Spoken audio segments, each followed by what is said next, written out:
Hello students, welcome to online classes Sunrise Public Secondary School Todi Gudha गुड़जी। तो देखिए आज हम आपको संस्कृत के बारे में बताते हैं, क्योंकि संस्कृत भाषा सभी भाषाओं की जननी मानी गई है। इसमें ज्ञान का अद्भुत भंडार पाया जाता है। इसका साहित्य वेदों में व पुराणों में भी पाया जाता है। तो इसको सीखने के लिए आज हम संस्कृत भाषा में लकार पढ़ेंगे। तो देखिए, लकार को हिंदी में कहते हैं काल। प्रत्येक क्रिया किसी न किसी समय अथवा अवस्था जिसमें कार्य हो रहा है, कार्य हो गया या कार्य होने वाला है या कार्य करो इत्यादि को सूचित किया जाए, उसे संस्कृत में लकार कहते हैं। जिस प्रकार इंग्लिश में टेंस का ज्ञान होना आवश्यक है, उसी प्रकार संस्कृत में लकारों का ज्ञान होना भी आवश्यक है। संस्कृत में मुख्य रूप से 5 लकार होते हैं। तो देखिए वो 5 लकार कौन कौन से हैं। पहला लट लकार, इसको हिंदी में कहते हैं वर्तमान काल। दूसरा लंग लकार, इसको हिंदी में कहते हैं भूतकाल। तीसरा लरिट लकार, इसको हिंदी में कहते हैं भविष्यत काल। चौथा लोट लकार, इसको हिंदी में कहते हैं आज्ञार्थक काल।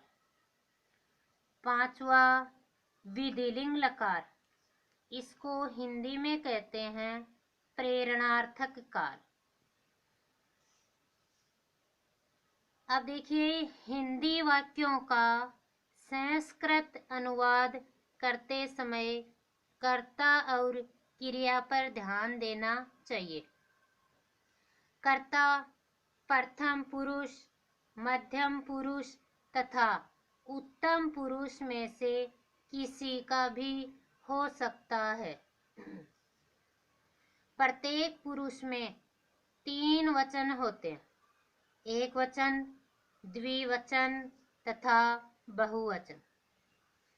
क्रियाओं के रूप भी इसी प्रकार तीनों पुरुषों तथा तीनों वचनों में चलते हैं। अतः जैसा कर्ता होगा वैसी ही क्रिया भी होगी। संस्कृत में मुख्य रूप से 9 प्रकार के कर्ता होते हैं। देखिए, इन कर्ताओं को एक टेबल के माध्यम से प्रदर्शित किया गया है। जिस प्रकार से संस्कृत में 3 प्रकार के पुरुष होते हैं, प्रथम पुरुष, मध्यम पुरुष, उत्तम पुरुष, उसी प्रकार संस्कृत भाषा में वचन भी 3 होते हैं, एक वचनम, द्विवचनम, बहुवचनम। तो सह का अर्थ होता है वह। यहाँ सह शब्द है वो प्रथम पुरुष एक वचन है। यदि वाक्य में कर्ता प्रथम पुरुष है तो क्रिया भी उसी के अकॉर्डिंग प्रथम पुरुष एक वचन की ही होगी। तऊ का हिंदी अर्थ होता है वे दोनों। ये प्रथम पुरुष द्विवचन है। तो यदि कर्ता प्रथम पुरुष द्विवचन होगा तो क्रिया भी इन्हीं के अकॉर्डिंग प्रथम पुरुष द्विवचन की होगी। ते प्रथम पुरुष बहुवचन है। इसका अर्थ है वे सब। तो क्रिया भी इसी के अकॉर्डिंग प्रथम पुरुष बहुवचन की होगी। अब देखिए दूसरे नंबर पे है मध्यम पुरुष। त्वम, त्वम का हिंदी अर्थ होता है तुम। त्वम मध्यम पुरुष एक वचन है, तो क्रिया भी इसी के अकॉर्डिंग मध्यम पुरुष एक वचन की होगी। युवाम, युवाम का अर्थ होता है तुम दोनों। युवाम मध्यम पुरुष द्विवचन है, तो क्रिया भी इसी के अकॉर्डिंग मध्यम पुरुष द्विवचन की होगी। यूयम, यूयम का अर्थ तुम सब होता है, तो देखिए यूयम शब्द है वो मध्यम पुरुष बहुवचन है, तो क्रिया भी इन्हीं के अकॉर्डिंग मध्यम पुरुष बहुवचन की होगी। तीसरा है उत्तम पुरुष। अहम, अहम का अर्थ होता है मैं। अहम उत्तम पुरुष एक वचन है, तो क्रिया भी इसी के अकॉर्डिंग उत्तम पुरुष एक वचन की होगी। आवाम, आवाम का अर्थ हम दोनों।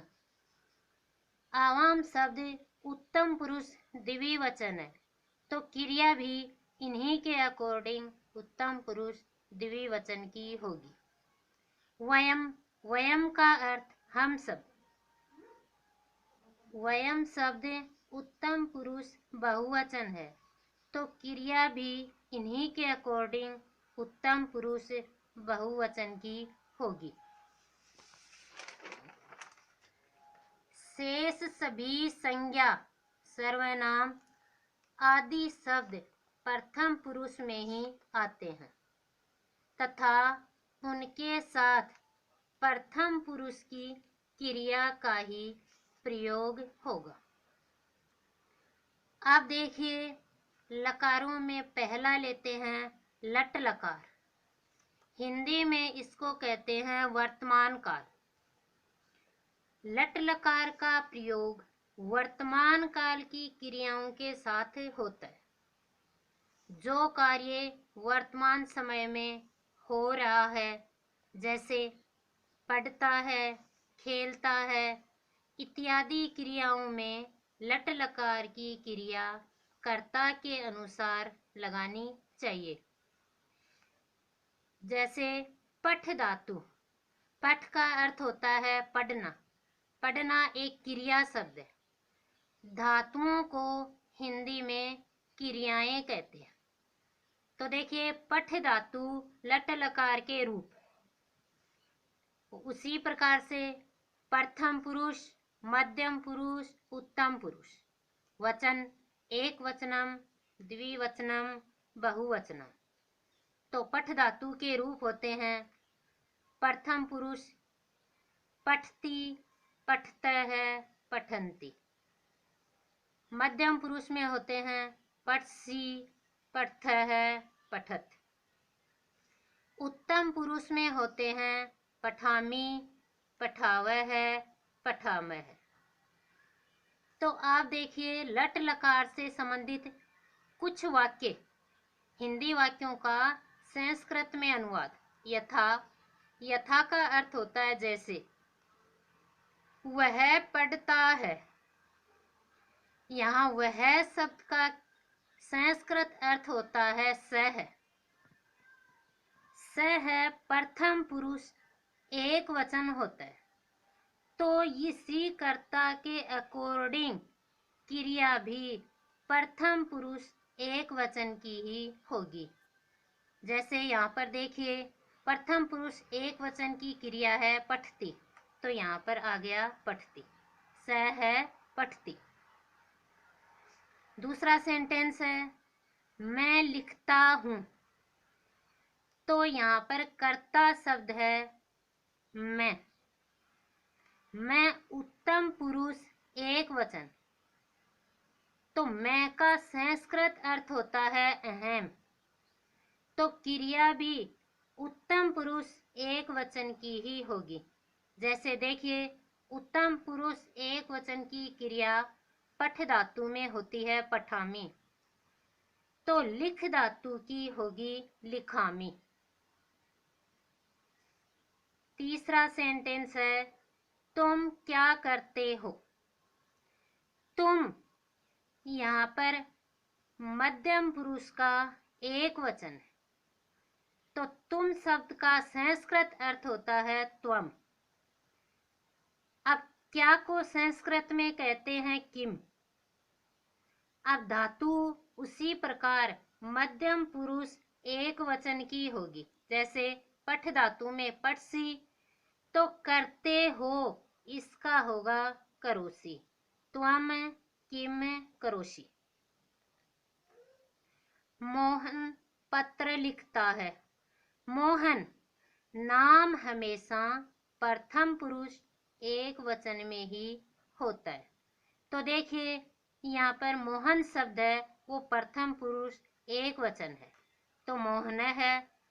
पत्र इसको द्वितीय विभक्ति में बदलते हैं, पत्रम एक वचन क्रिया के अकॉर्डिंग लिखती, तो मोहन है पत्रम लिखती। वे सब दौड़ते हैं।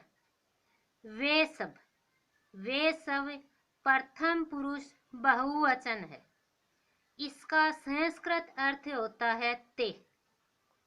अब प्रथम पुरुष बहुवचन की क्रिया दौड़ना को संस्कृत में कहते हैं धाव, इसकी धातु होती है धाव। तो धाव अब प्रथम पुरुष बहुवचन के अकॉर्डिंग होगी धावंती, ते धावंती।